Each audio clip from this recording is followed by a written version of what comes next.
Al-Isra ayat 21 sampai 25. Unzur, lihatlah, perhatikanlah. Kaifa, bagaimana, faddalna, kami melebihkan, ba'dhum, sebagian mereka, ala ba'din, ke sebagian yang lain. Ini menunjukkan ayat bahwa Allah menciptakan kita ini ada kelebihan masing-masing. Antara satu dengan yang lain itu punya kelebihan yang berbeda-beda. Tidak diciptakan sama. Bahkan kalau diciptakan sama malah repot ya. Ini misalnya mukanya semuanya sama, ntar pulang lakinya malah keliru. Makanya Allah menciptakan beda-beda. Maka faddalna ba'dhum ala ba'din, kami lebihkan antara satu dengan yang lainnya. Kita punya anak, kadang 4 umpama, disekolahkan sama, dimodalin sama. Nanti setelah sekian tahun, lah ada yang usahanya jadi, ada yang gagal. Sama-sama sekandung, kadang berangkat pesantren bareng, satu guru satu pesantren. Nah, ada yang berhasil, ada yang enggak. Wis, memang itulah kehendak Allah, diciptakan ada yang kaya, ada yang miskin. Kalau semuanya kaya ya bahaya, Mas. Supir angkot berhenti lah, ngapain nyupir lagi? Udah banyak duit. Nah iya. Nah, misalnya orang banyak duit dan ngapain dia dagang, mendingan di rumah Bu Haji ya.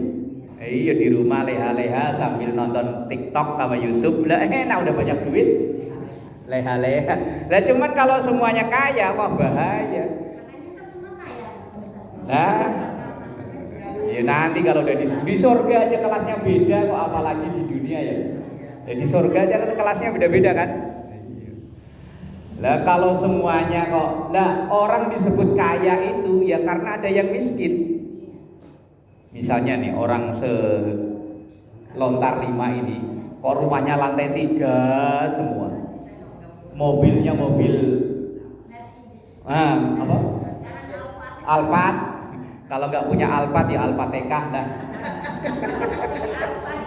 Lah iya, kalau Alphard nggak punya ya Alphatekah lah.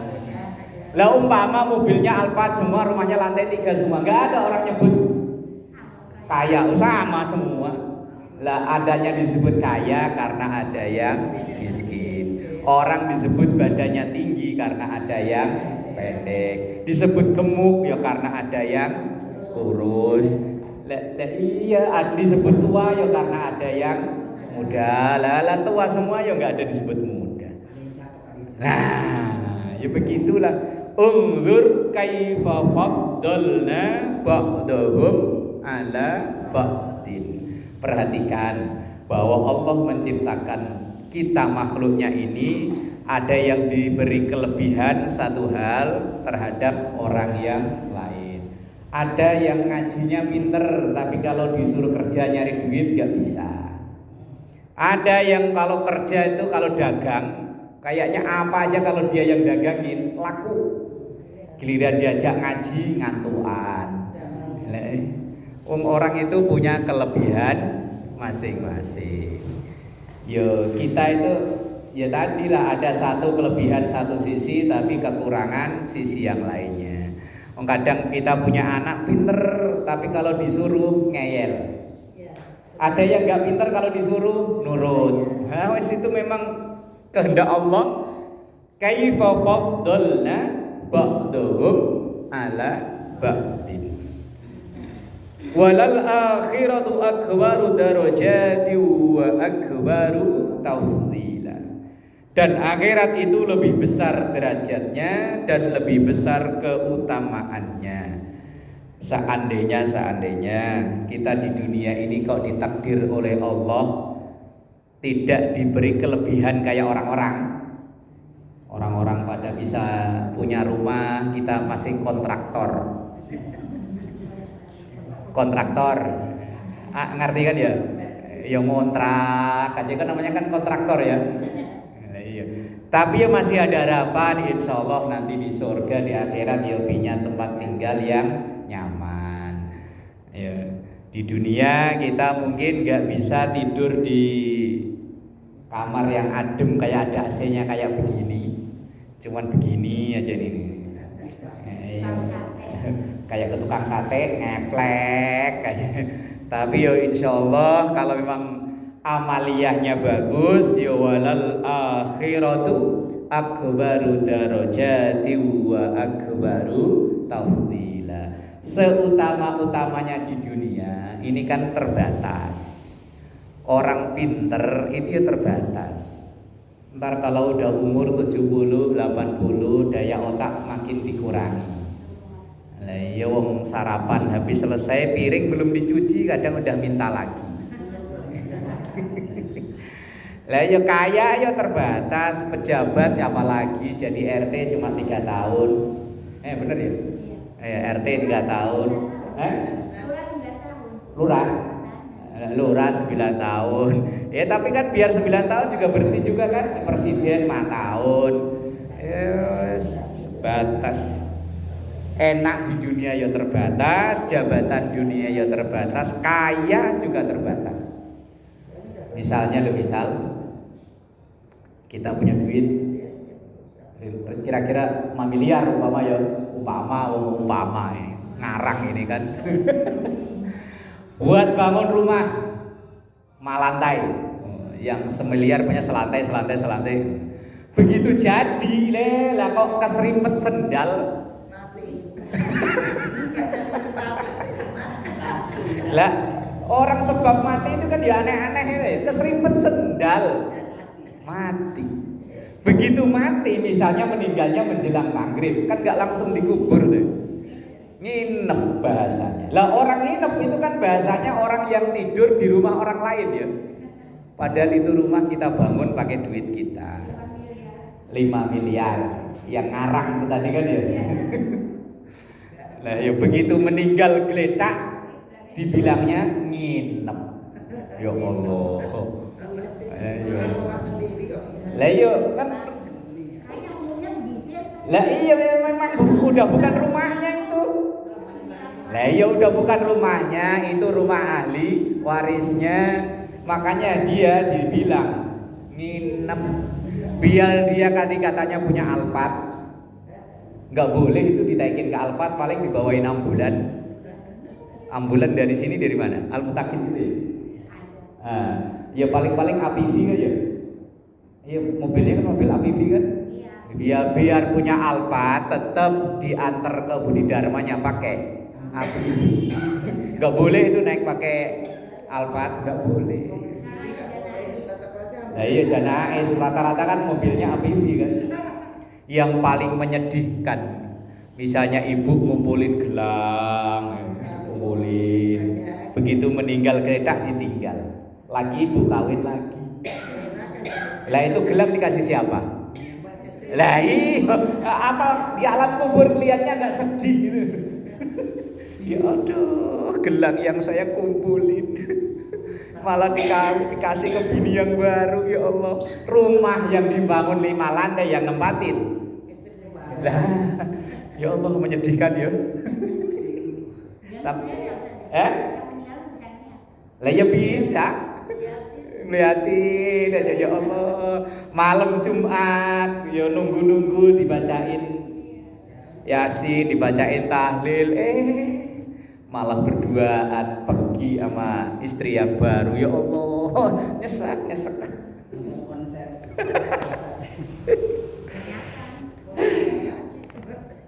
Ya. La taj'al ma'allahi ilahan akhara fataq'uda madhmuman mahzula. La taj'al, jangan kau jadikan ma'allahi beserta Allah ilahan, sesembahan Tuhan, akhara yang lain. Artinya jangan kita menjadikan yang lain selain Allah untuk disembah. Kalau nyembah patung mungkin enggak, nyembah berhala mungkin enggak.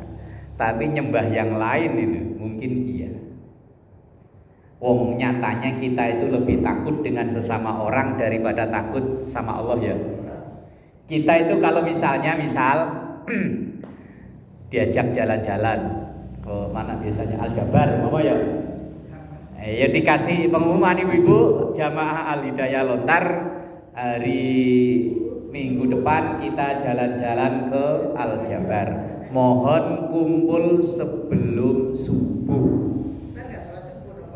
Nah, ya umpama panitianya bikin pengumuman begitu, saya yakin sebelum subuh udah pada kumpul. Iya. Lah iya, sebelum subuh itu udah pada ngumpul, udah dandan rapi, udah teng-tengan apa udah lengkap lah. Tapi giliran dipanggil as-shalatu khairum minan naum. Itu kan panggilan Allah ya. Iya. Apalagi jam 4 malah hujan ya. Wes. Berarti kan kita lebih takut dengan panitia Al-Jabar daripada panggilan Allah. Nah itu secara tidak langsung menjadikan tandingan Allah. Allah dibikin tandingan panitia Al-Jabar. Ya Allah. Iya kan ya. Lah kalau orang yang menjadikan Allah ada tandingannya, maka fataqauda mazmumam mahlula. Fataqauda maka akan ditempatkan atau memperoleh kedudukan mazmumam yang hina, yang jelek, mahlula dan terhina. Yo di neraka. Orang yang meninggal belum tobat dari kesyirikannya, ya wis innallaha la yaghfiru ayyushraka bihi wa yaghfiru ma duna dzalika liman yasha. Menyekutukan Allah, menduakan Allah. Menyembah patung enggak, nyembah berhala enggak. Cuma kadang yaitu menduakan perintah Allah dengan perintah yang lainnya. Kalau diajak jalan-jalan, diajak makan, copetnya ya. Apalagi ibu-ibu paling repot ya. Tadi umpama pokoknya jam 5 tet berangkat. Itu udah persiapannya dari jam 3. Lah iya dari jam 3 udah siap-siap lah ya. Wah udah anak-anak dibangunin, cucu dibangunin. Ayo. Giliran dipanggil Allah ya. Subhanallah. Wa qadha rabbuka alla ta'budu illa iyyahu wa bil walidaini ihsana. Ayat ini sangat terkenal kalau ini.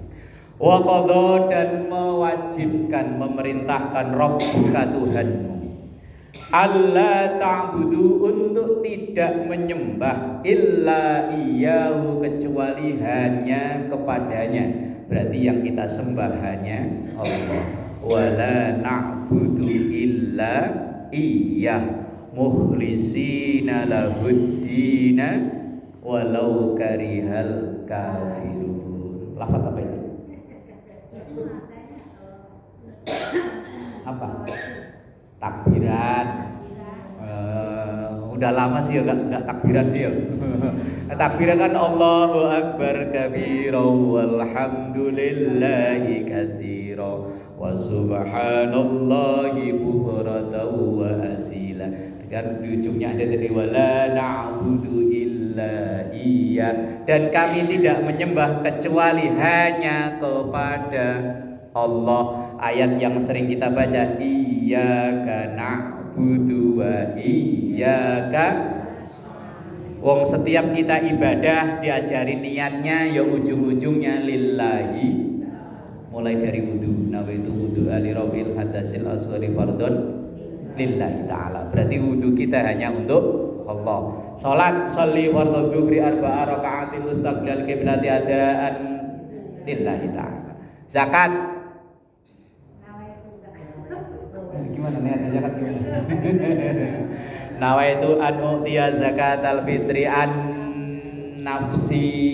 Kalau sendiri yo ujung-ujungnya lillahi ta'ala. Puasa nawaitu soma godin yo lillahi.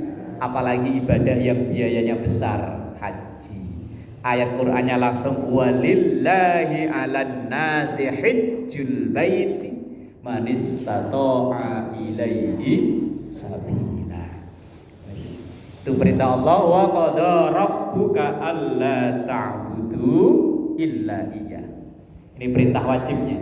Wajib yang kedua urutannya wabil walidaini ihsana.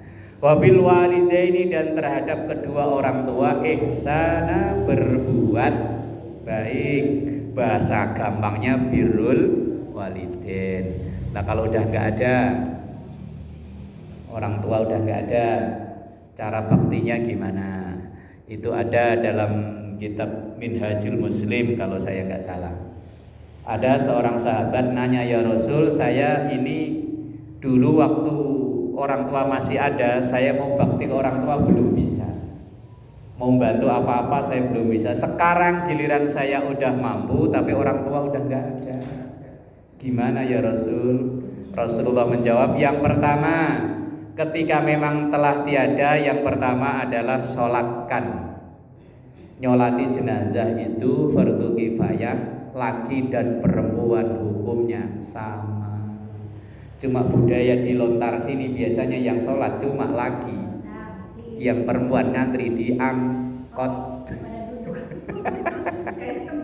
Padahal tempat jalan-jalannya Bu Haji tiap hari pulang pergi, udah nggak ada asing-asingnya orang kuburan mah, ya udah lewat tiap hari. Fardu kifayah sama, laki perempuan hukumnya sama. Maka kalau memang ada yang meninggal di antara keluarga kita, ikut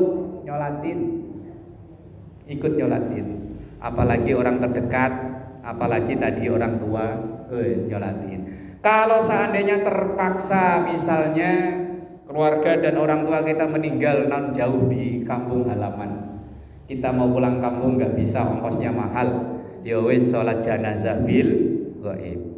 Kemudian yang kedua, ketika tadi Rasulullah ditanya sahabat bagaimana cara bakti ketika orang tua sudah nggak ada, yang kedua wal istighfaru lahuma, sering memohon ampun untuk keduanya. Minimal ya nanti di ayatnya itu Rabbi firli wali walidayya warhamhuma kama rabb. Atau kalau di budaya kita ya baca tahlil, baca yasin dan lain-lain, niatkan untuk orang tua almarhum almarhumah. Yang ketiga, kalau memang dulu orang tua punya janji, punya omongan belum kesampaian, nah kita sebagai ahli waris yang memenuhinya. Misalnya dulu orang tua pernah ngomong, nanti kalau ini saya mau nyumbang kipas di masjid, di musola, belum kesampaian meninggal, maka kita anaknya yang yang ketiga, yang keempat, menyambung persaudaraan, pertemanan dulu yang pernah disambung sama orang tua kita. Misalnya orang tua kita dulu akrabnya sama Bu Haji siapa gitu, ya kita sambung silaturahim dengan dia. Ya walaupun ya nggak intens, ya sesekali kita berkunjung ke rumahnya, bawain nasi uduk, kayak bawain apa, pekolek apa. Karena dulu orang tua kita akrabnya dengan si fulan itu, ya kita ke situ. Nah ini diantara cara-cara untuk bakti kepada orang tua yang sudah tidak ada. Nah itu yang bahaya. Ajaran Islam itu tetap nyambung silaturahim. Imma yablughanna indakal kibara ahaduhuma aw kilahuma fala taqul lahuma uff. Imma, adapun yablughanna, ketika kedua orang tua itu nyampai indaka di sisimu al-kibara, usia lanjut, udah sepuh, dan dia ada di rumah kita atau kita yang ngurus.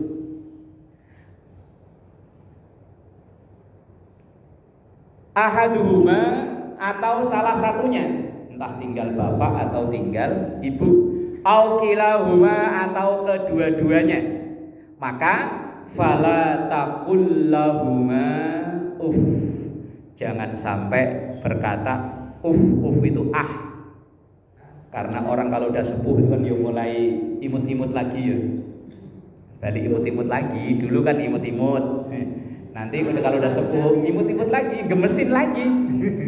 Lah ya gemesin lagi dah, pokoknya gemesin lagi. Neng beliin bubur, udah dibeliin, nggak dimakan. Bentar lagi baru dibeliin bubur, neng beliin toprak ngapa? Udah dibeliin, nggak dimakan juga. Ya kan persis kayak bocah lagi ya. Bocah kan gitu, mak dijajan, udah dibeli, nggak dimakan, cuma diunyak-unyak doang. Ya wis begitu memang. Maka ya wala taqul lahuma uff. Uff itu mak tadi dibeliin bubur, katanya minta bubur, bila dibeliin gak dimakan. Nah itu yang tidak boleh. Dan perilaku kita terhadap orang tua kita, itulah nanti yang kita terima perilaku dari anak-anak kita. Kalau dalam bahasa bukan Islam itu hukum karma. Kalau dalam Islam namanya sebab akibat. Sebabnya kita baik ke orang tua, maka akibatnya anak kita nanti akan baik dengan kita. Kalau kita suka bentak-bentak sama mak dulu, nanti anak kita ya gitu lagi. Pokoknya gampang ngukur itu gampang. Kalau anak kita kok tiap di ini kok bentak-bentak mulu, oh mungkin dulu kita begitu. Ya entah dulu waktu usia berapa kita begitu. Nah iya. Fala taqul lahuma uffin. Jangan bilang us. Mak. Anak-anak sekarang kadang kalau disuruh kan gitu ya. Wala tanharhuma. Dan jangan membentaknya. Bilang aja enggak boleh, apalagi bentak, apalagi sampai main fisik. Maka sungguh dosa besar. Dalam hadis lain Rasulullah pernah menyampaikan ada 2 dosa yang dan siksanya itu enggak nunggu di akhirat, langsung cash di dunia, yaitu zina dan durhaka terhadap kedua orang tua. Itu dosa itu, 2 dosa ini azabnya cash langsung di dunia. Maka enggak ada cerita ada anak sukses yang dulunya atau kehidupannya bangkang terhadap kedua orang tua, belangsak. Wa qul lahuma qaulan karima. Wa qul, dan katakan lahuma kepada kedua orang tua itu qaulan dengan ucapan kariman yang enak, yang mulia, yang halus, biar anak-anak kita nanti yo begitu. Nah ini ajaran agama Islam kayak begitu. Kalau kita ketitipan, bahasanya ketitipan apa kok ya? Orang tua kita yang tinggal di rumah kita yang udah begitu, ya wis itu ladang pahala. Cuman kadang ya realnya di masyarakat ya, bapak sama emak cuma berdua sanggup ngidupin anak sampai 10. Nanti giliran anak 10 ngurus orang tua yang tinggal 1 aja. Iya tinggal 1 loh, mama bapaknya udah meninggal, tinggal ibunya. Anak pertama dibilang, wah jangan di rumah saya mah, aduh anak saya banyak, gak ada kamar. Pindah ke anak kedua, jangan ke saya, aduh saya penghasilan pas-pasan. Pindah ke anak ketiga, aduh jangan di rumah saya mah kerja, istri kerja, anak-anak kuliah, nanti mak yang ngurus siapa. Pindah ke anak 4 sampai ke anak ke-10. Loh ini saya pernah diceritain orang begitu. Nah, iya, saya itu pernah diceritain orang. Lah kebetulan yang cerita itu memang ekonominya nggak bagus. Cuman saya tanya, Mas kok ibunya tinggal di rumah Mas, emang ada kamar? Ya gimana Pak Ustadz, wong kakak saya yang pertama begini, kedua begini. Ya wis saya kuat-kuatin lah, insya Allah kuat. Saya bilang itu pintu berkah Mas, siapa tahu. Dengan wasilah ibumu tinggal di rumahmu itu rezekimu mudah, anak-anakmu jadi pinter, jadi ini. Yang mau ngurus orang tua. Ya realnya kan begitu ya. Anak 10 pada sukses semua. Secara ekonomi loh ya, sukses.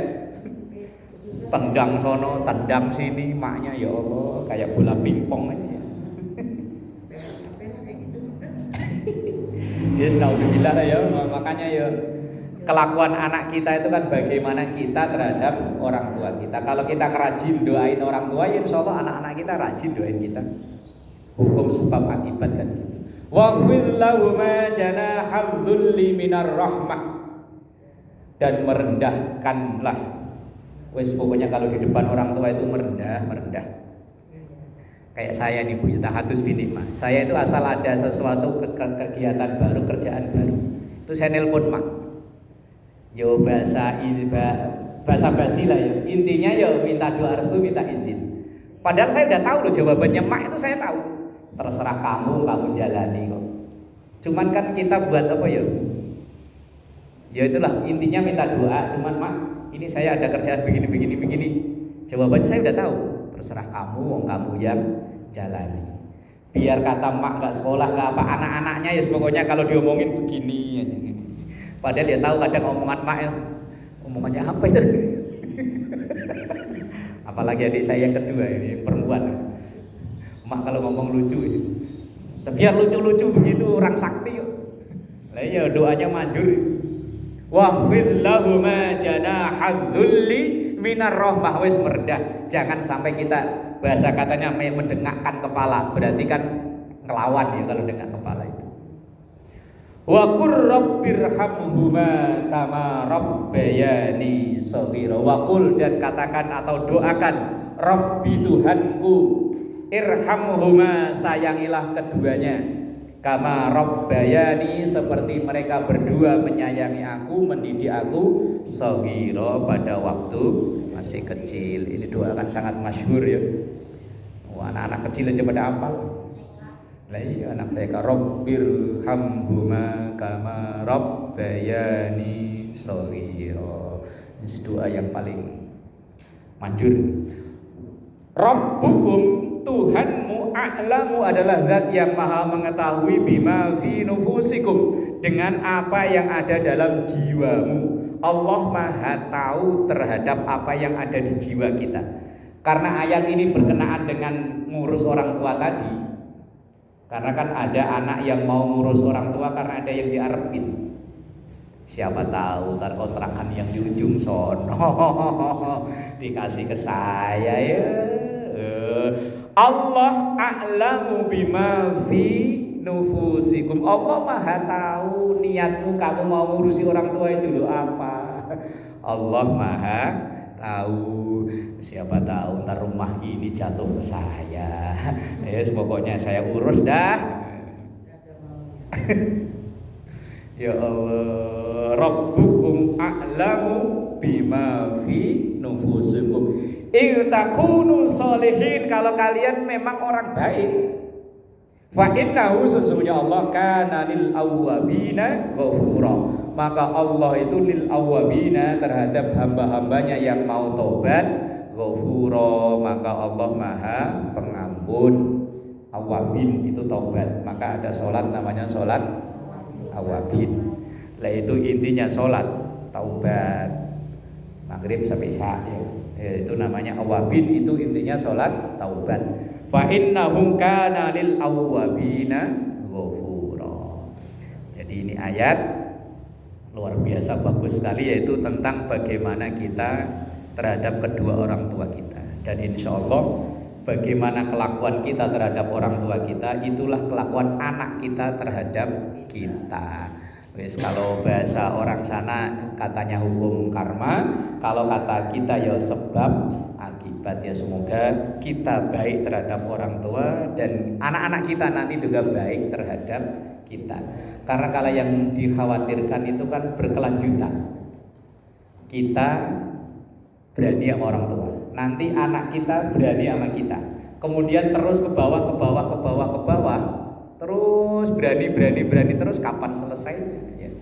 Ya harapan kita ya kita semua ini menjadi keluarga yang baik. Amin ya rabbal alamin. Al-Fatihah.